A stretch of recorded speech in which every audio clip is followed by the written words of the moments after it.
messieurs, bonsoir. Premier jour de ce mois de février. Bienvenue à cette nouvelle édition d'Information. L'enregistrement des déclarations de candidature à la Commission électorale nationale autonome, Sénat, a été officiel.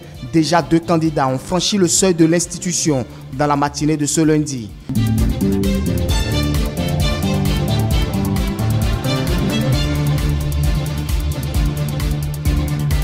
Sortie officielle du mouvement Dynamique 21 ce samedi 30 janvier 2021, passé en revue le programme d'action du gouvernement dans la commune d'Abomey-Calavi.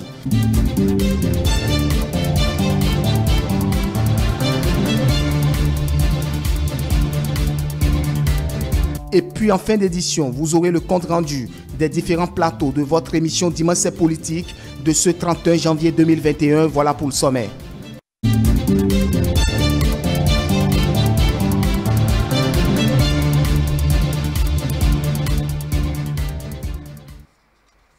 Aujourd'hui, c'est le premier jour de déclaration, d'enregistrement plutôt des déclarations de candidature à la Commission électorale nationale autonome Sénat. 2 candidats ont franchi le seuil de l'institution dans la matinée de ce lundi. Il s'agit de Patrice Simenou Ago et de Ganiou Soglo. Les détails avec Stélia Padono. Les potentiels candidats à la présidentielle de 2021 ne se sont pas fait prier. Ce lundi, 1er février 2021, premier jour de l'enregistrement des dossiers de candidature, 2 parmi eux se sont conformés. Ago Patrice Siméon est lui à sa 3e tentative après 2 échecs, notamment en 2011 et 2016. Il espère qu'il sera retenu cette fois-ci comme candidat à la présidentielle de 2021. C'est mon emblème. Pourquoi j'ai sorti cet emblème? Je suis chrétien catholique. Si Marie ne me préfère pas, elle ne doit pas venir jusqu'à moi. Et c'est avec ça que je suis parti depuis 2011. Et Marie, elle est là pour intervenir à ma place. Il manque certaines pièces à compléter. On me parle de parrainage. Nous sommes candidats individuels. On n'a pas besoin de parrainage. Nous sommes dans le Bénin. Et le Bénin nous appartient à nous tous. L'ancien ministre des Sports et de la Culture, Ganiou Soglo, a été le 2e candidat à avoir déposé son dossier à la Sénat. Je suis candidat parce que la Constitution du 11 décembre 1990 me le permet. Il faut préciser que ces 2 candidats ne se sont pas conformés à la loi modificative de la Constitution du 11 décembre 1990 et au Code électoral de novembre 2019 en vigueur. Des tests qui exigent, en plus des pièces habituellement requises dans la déclaration de candidature, l'institution pour toute candidature d'un duo de président et de vice-président, ainsi que l'obligation faite à chaque duo de candidats d'être parrainé par un nombre de députés et ou de maires correspondant à au moins 10% de l'ensemble des députés et des maires, soit au moins 16 élus par duo de candidats. On reste à la Sénat pour dire que le président Emmanuel Tiando a animé un point de presse. Objectif, faire le bilan à mi-parcours du processus électoral et rassurer les potentiels candidats. On suit un extrait de cette déclaration.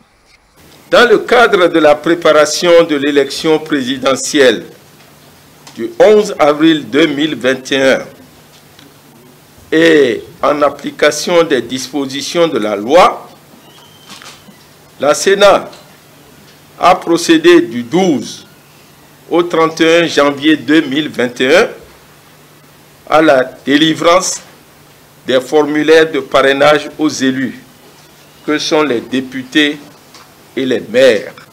Comme vous pouvez le constater, le rôle de la Sénat se limite exclusivement à concevoir et à mettre à la disposition des élus habilités à donner parrainage des formulaires nominatifs afin qu'ils puissent donner leur parrainage qui est désormais un préalable à la réception des déclarations à l'élection du président de la République. En effet, selon les dispositions du 8e tiret de l'article 132 du Code électoral, la recevabilité des dossiers de candidature est subordonnée à la présentation de 16 formulaires nominatifs au moins au nombre des pièces exigées. C'est en application de ces dispositions constitutionnelles et légales que la Sénat a pris toutes les mesures appropriées pour délivrer aux potentiels parrains leur formulaire nominatif de parrainage, à charge pour eux de le remettre aux candidats de leur choix sans implication de la Sénat. Cette opération, prévue du 12 au 31 janvier 2021, s'est achevée en fait le 28 janvier avec l'accomplissement des formalités par le dernier potentiel parrain. Ainsi, au terme de cette opération, la Sénat voudrait annoncer officiellement que pour le compte de l'élection présidentielle du 11 avril 2021, elle a délivré 159 formulaires nominatifs de parrainage sur les 159 attendus, soit 82 députés et 77 maires. Je voudrais rassurer tous nos compatriotes et l'ensemble des acteurs impliqués dans le processus électoral que nous avons pris un maximum de précautions pour sécuriser le document de parrainage afin d'éviter toute manipulation ou double emploi. Au terme de ce processus, je voudrais exprimer mes félicitations à tous les commissaires ainsi qu'à tous les cadres de la Sénat pour leur disponibilité dans le bon déroulement de cette opération. Sortie officielle du mouvement Dynamique 21 ce samedi, le programme d'action du gouvernement dont a bénéficié la commune d'Abomey-Calavi a été passé en revue. Suivez. Ils se sont réunis pour révéler à l'opinion publique les actions de développement mises en œuvre par le gouvernement dans la 6e circonscription électorale. Eux, ce sont les membres de la Dynamique 21. Asphaltage, construction du nouveau aéroport sont entre autres les projets évoqués. Dans le domaine de la modernisation des villes, nous avons constaté que la commune d'Abomey-Calavi a bénéficié du projet asphaltage pour la première phase d'un linéaire de plus de 26 km. La commune d'Abomey-Calavi a bénéficié du projet de la gestion des déchets solides à travers la société de gestion des déchets de Grand Nokwe. Il y a la construction d'une station de traitement de boues de vidange dans la commune d'Abomey-Calavi.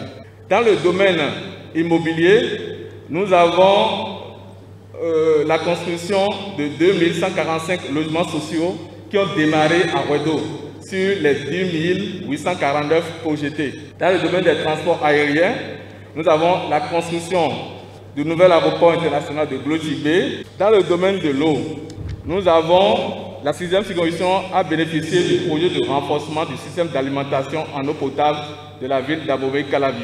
La rencontre s'est tenue en présence du maire d'Abomey-Calavi et du député Epiphane Renfort. Ils ont tous salué l'initiative.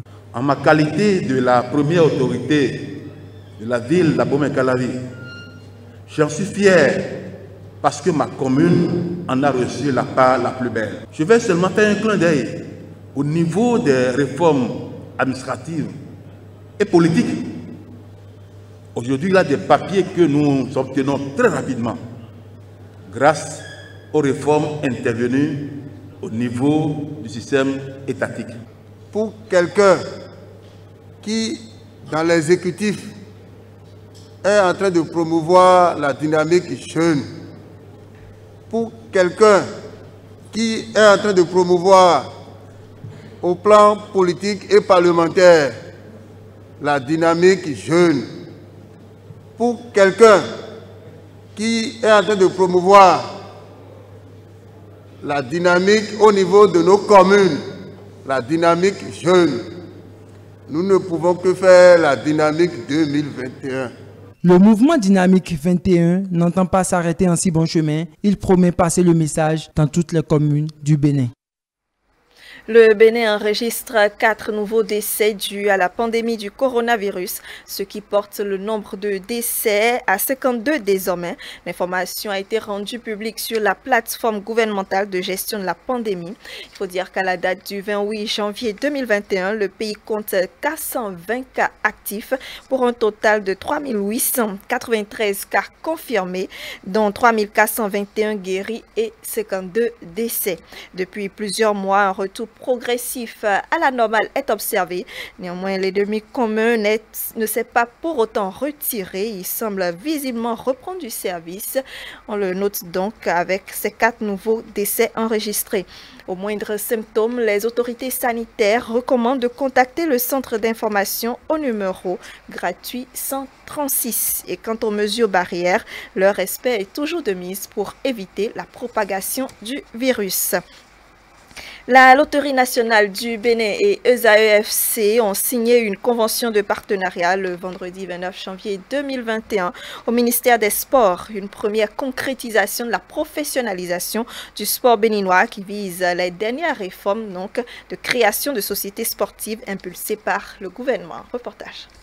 La Loterie nationale du Bénin et l'association sportive ESAE-FC viennent ainsi de signer une convention de partenariat. Le directeur général de la LNB, Gaston Zossou, a expliqué la décision d'entrer en convention de la LNB avec une association sportive et le choix porté sur le club ESAE-FC. Dans le seul but de faire la promotion du sport, mais dans celui de se servir du sport pour faire rayonner notre pays, pour situer notre pays sur la planète Terre, sur le globe terrestre.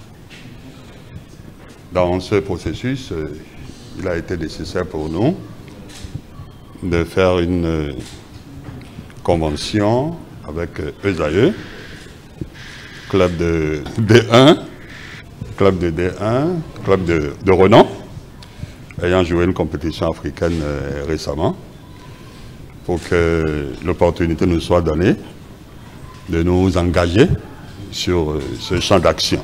Quant au président Clément Adéchian, il a tenu d'abord à vanter les mérites du club sportif et a aussi expliqué les raisons qui sous-entendent l'acte de la signature de cette convention.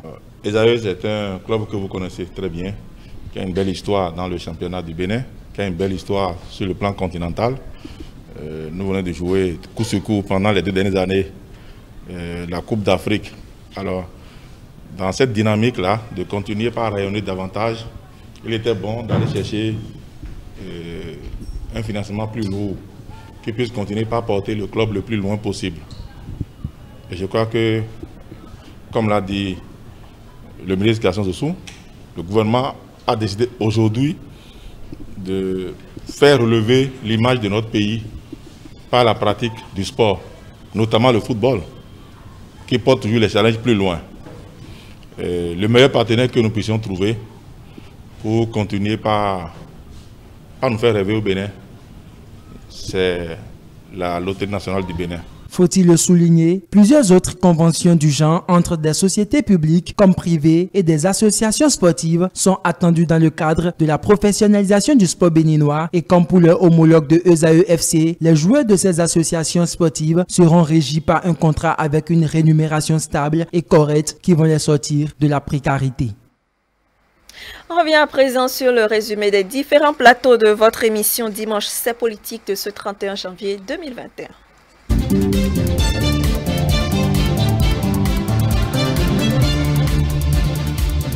La descente surprise de Patrice Talon au 3e congrès du Parti de l'Union démocratique pour un Bénin nouveau et le choix du duo présidentiel du Parti de la Foscorie pour un Bénin émergent sont entre autres sujets abordés sur la rubrique hebdo des éditorialistes de votre émission Dimanche C'est politique de ce 31 janvier 2021. Stélia Padonou. Loin d'être perçus comme une opération de charme, les invités de Rafiatou Mamadou voient en cette descente de Patrice Talon au 3e congrès du Parti Union démocratique pour un Bénin nouveau, la manière à lui de témoigner à Claudine Afiavi Prudencio sa reconnaissance à soutenir les actions de développement entamées depuis 2016. C'est d'ailleurs un geste qui vient honorer la formation politique.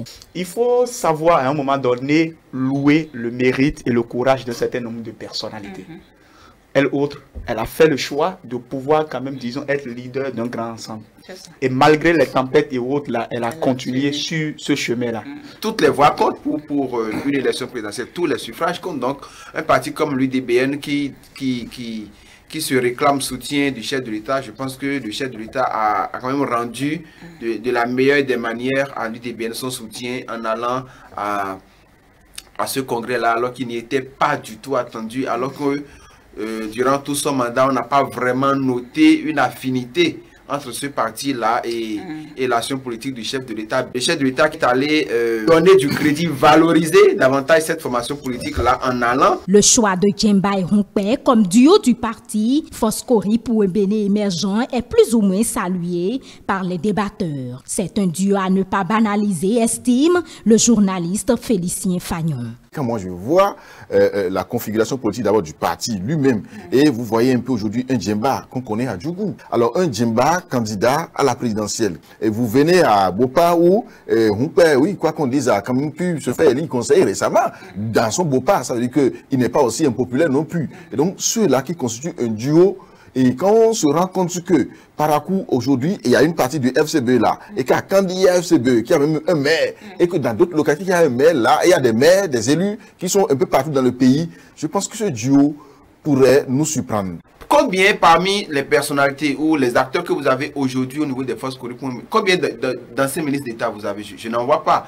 Donc, en termes de parcours politique, par exemple, c'est une personnalité qui, de mon point de vue, à ne pas ignorer. Par rapport à la vice-présidence, il pourrait y avoir débat parce que je pense qu'il y a mieux. Il pourrait donner peut-être la chance à un autre militant de faire cette expérience-là. Et c'est en ça, peut-être que ceux qui sont aujourd'hui en train de contester cette désignation-là ont peut-être raison. Nous avançons à grands pas vers le scrutin du 11 avril prochain. Le mutisme du parti Les Démocrates quant au choix de leur duo est regretté par les débatteurs. Que ça va être un véritable gâchis si les démocrates ne participent pas à la prochaine élection. Avec tout ce tapage. Présidentielle. Au-delà de ça, je pense que en termes de, nous sommes dans un régime démocratique, il ne faut pas le perdre de vue. Et on a besoin de la confrontation des idées, on a besoin d'une opposition qui s'anime, qui soit forte, qui soit assez dynamique. Et je pense quand même qu'aujourd'hui, au niveau des démocrates, on retrouve la plupart des critères d'appréciation d'une véritable opposition politique. Et donc par rapport à ça, l'idéal aurait été que le parti ne prenne pas aux élections.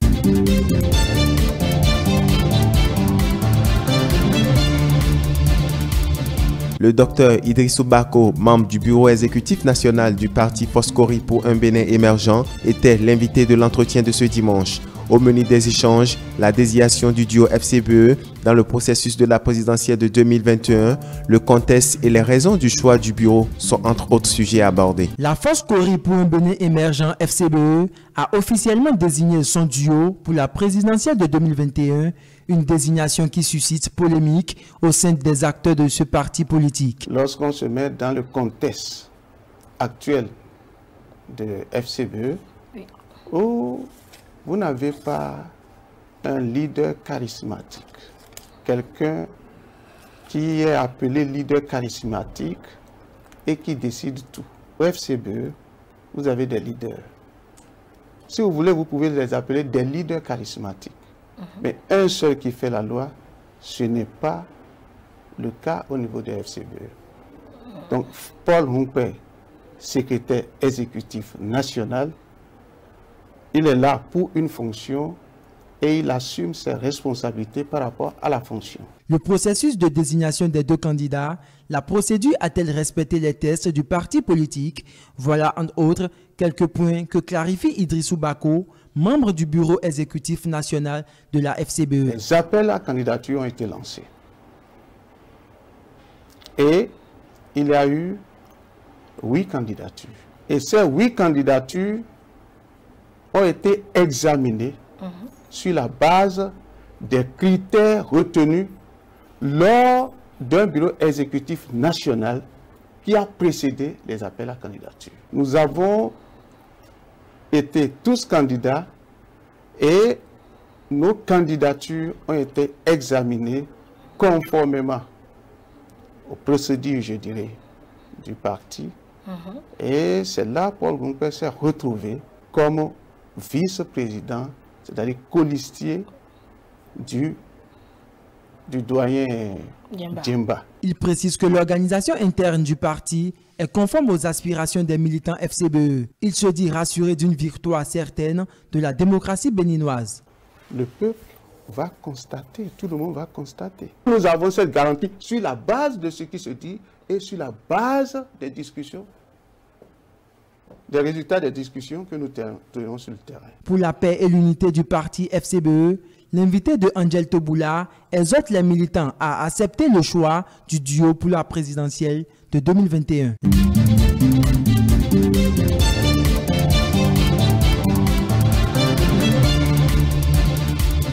Le décryptage de ce dimanche 31 janvier 2021 s'est essentiellement penché sur les préparatifs de l'élection présidentielle d'avril 2021, la posture de la Foscori pour un Bénin émergent et les éléments qui concourent à une élection transparente ont été évoqués. Maouf Fabiola Boussari. À ce 1er février 2021, date du démarrage du dépôt des candidatures pour l'élection présidentielle, la Foscori pour un Bénin émergent est le seul parti de l'opposition ayant désigné le duo qui devra défendre ses couleurs. En agissant ainsi, la formation politique se démarque de l'opposition radicale et se focalise sur ses objectifs. Ils jouent comme force médiane aujourd'hui parce qu'ils savent où ils vont. Ils savent où ils vont, ils ne se retrouvent pas dans ce que fait le pouvoir, mais ils ne veulent plus jouer à la politique de chaise vide. Ils veulent rester présents sur le terrain, quitte à se répéter au point où ils puissent convaincre le plus large possible. Et ils estiment que pendant la campagne, ils auront le discours qu'il leur faut pour que le peuple les suive. C'est leur droit. L'élément nouveau qui suscite réaction chez les autres partis de l'opposition est le parrainage. Un critère qu'ils ne souhaitent pas respecter. Le parrainage a été institué par la Constitution révisée. Des citoyens disciplinés, même s'ils ne sont pas d'accord, doivent s'aligner. Il n'y a pas autre chose à faire. C'est ça, force doit rester à la loi. On peut commenter, on peut critiquer, on peut s'opposer, on peut mettre en place un dispositif pour faire changer. Mais tant qu'on n'a pas changé, on applique. C'est cela. Alors vous ne pouvez pas vouloir être candidat et dire moi je ne me confonde pas au code électoral. Ça pose un problème.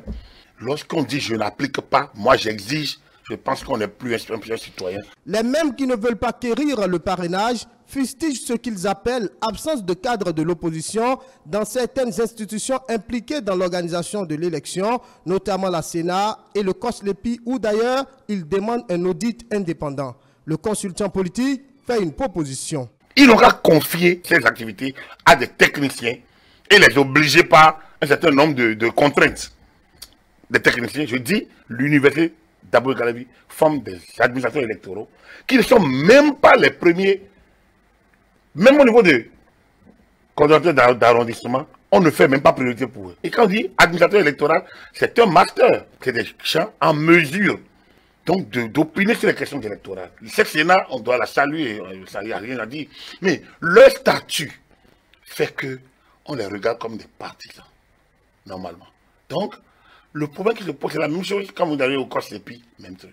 Donc, ce n'est pas d'audit, que minorité, majorité, c'est des concepts à géométrie variable. Il n'y a pas une minorité statique, il n'y a pas une majorité statique. Donc, quand on met en place cette structure pour 7 ans, comme la Sénat, on ne peut être garanti de rien parce que ça peut changer et on peut retrouver une Sénat d'opposants, comme on peut retrouver une Sénat de mouvanciers. Et donc, ça perturbe le jeu. Agapit Napoléon Maforican s'est également exprimé sur les éléments qui concourent à une élection transparente. Mais la sincérité du vote, c'est la finalité d'un bon processus électoral.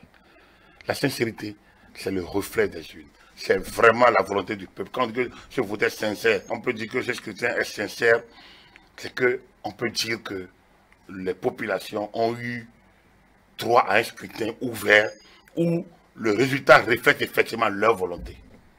Bien. Mais quand on a dit ça, il faut dire une nuance. À partir du moment où le vote est libre, si aller voter est libre, ça veut dire qu'on ne tient plus compte du taux de participation. À moins que le législateur ait voulu ériger un seuil. Si un seuil est érigé pour valider la participation, ça veut dire qu'en deçà de ce seuil, on ne peut pas valider l'élection. Ça, c'est le premier. Donc, si ce seuil n'existe pas, comme c'est le cas au Bénin, lorsque vous organisez une élection et 10% du corps électoral sort, la Cour constitutionnelle ne serait pas, à moins qu'elle veuille interpréter largement comme on en a connu. Sinon, elle prend acte que c'est les 10% qui ont voulu sortir pour aller voter. Le consultant politique reconnaît que tout système est perfectible et souligne que le Bénin a le minimum pour que l'élection se déroule en toute quiétude. Ainsi se referme ce condensé de l'actualité. Merci de l'avoir suivi.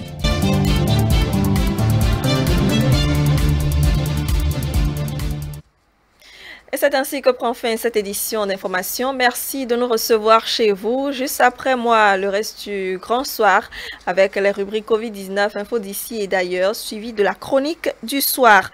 Nos programmes sont également disponibles sur le site internet www.etelebene.com, la chaîne YouTube et la page Facebook avec Etelebene. N'oubliez pas également notre application Etelebene disponible dans votre Play Store. Excellente soirée à vous en notre compagnie.